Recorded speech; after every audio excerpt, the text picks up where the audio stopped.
दूसरी जगह पर हम आज से 10 साल के आसपास हुआ होगा जब और हरियाणा की कोई बेटी के घर वाले न्याय मांगने आए या अलग अलग जगह पे होता, उसकी बात नहीं कर रहे। हम उन बेटियों की बात कर रहे जिनके अपने हुनर ने जब दुनिया में इस मुल्क का परचम लहराया तो इस मुल्क के बड़े निजाम ने उन्हें अपनी बेटी बिटिया और क्या क्या कहकर के सम्मानित किया कि हमारे परिवार की बेटी है।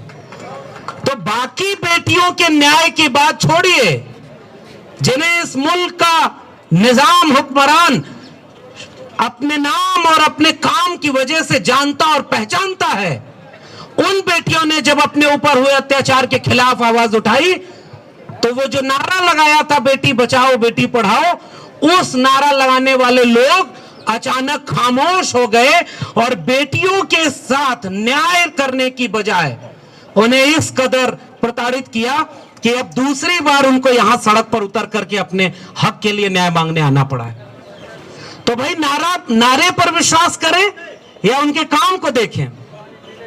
एक समय इस देश में सियासत का ऐसा रहा कि कोई रेल मंत्री था और रेल की कोई दुर्घटना हो गई, जिसको रेल मंत्री खुद ड्राइवर नहीं हुआ करता था, रेल नहीं चला रहा होता था, लेकिन वो नैतिकता के आधार पर इस्तीफा दे देते थे कि हमारी वजह से हो सकता है हमारी कोई खामी रही होगी कि वो दुर्घटना हो गई और हमें पद से हट जाना चाहिए।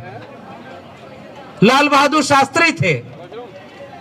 मैं नाम लेने की बजाय कोशिश करता हूं कि उन प्रवृत्तियों पर बात करें, क्योंकि अगर उनका नाम लेंगे तो आज वाले का भी नाम लेना पड़ेगा और मैं नहीं चाहता कि इस मंच से ऐसे लोगों का नाम लिया जाए।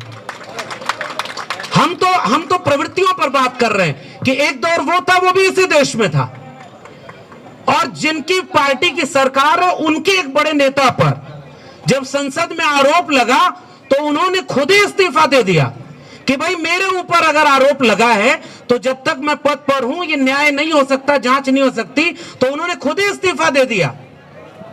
अब तो ऐसे लोगों की सरकार है कि सबूत भी दिया जा रहा है, आरोप लगाया जा रहा है, उसका सबूत दिया जा रहा है और अब उससे आगे बढ़ करके अपना सब कुछ करियर दांव पे लगा करके ये हमारे आंदोलनकारी सड़क पर ये आंदोलनकारी साथी आ गए हैं कि अब हम ये न्याय लड़कर लेंगे। और उसके बाद भी एक खामोशी छाई हुई है उन लोगों के इलाके में जो हर बात पर भाषण ही दिया करते हैं और इस मुद्दे पर अब कुछ नहीं बोल रहे।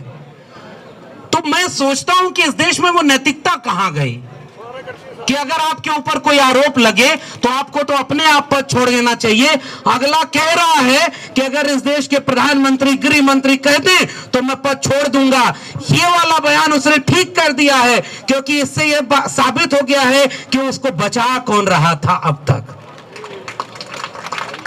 इसका मतलब कि कुछ थे लोग जो उनको बचा रहे थे।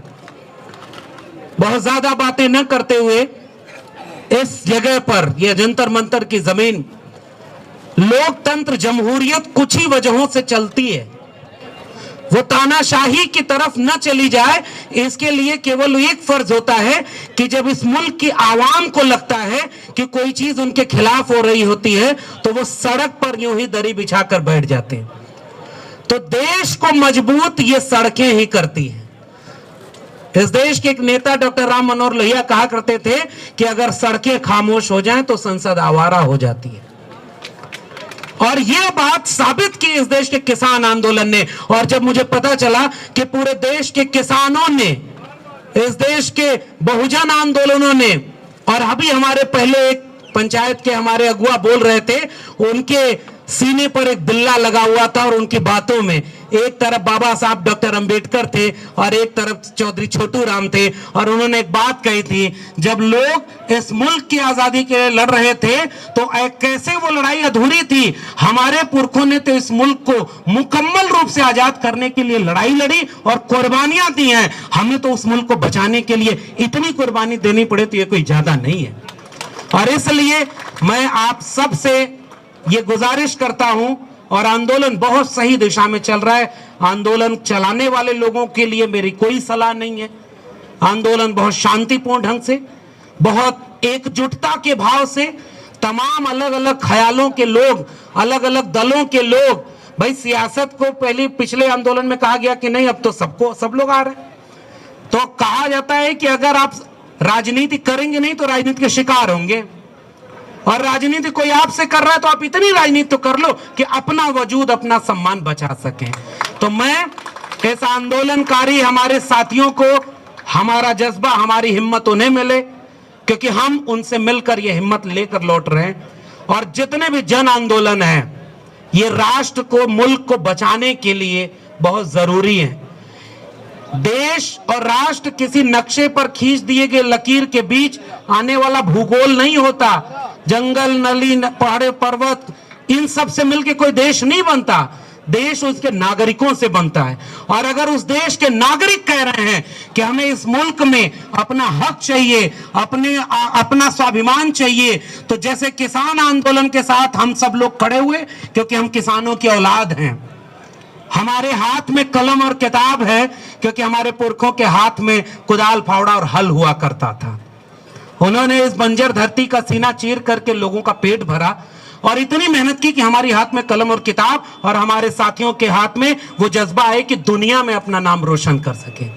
तो कम से कम जब उनके हाथ में ये सब हुआ, उन्होंने अपना हुनर दिखाया है, तो इस मुल्क की न्याय व्यवस्था और संविधान के ऊपर भरोसा करते हुए हम ये उम्मीद करते हैं कि आंदोलनकारी साथियों के साथ न्याय होगा।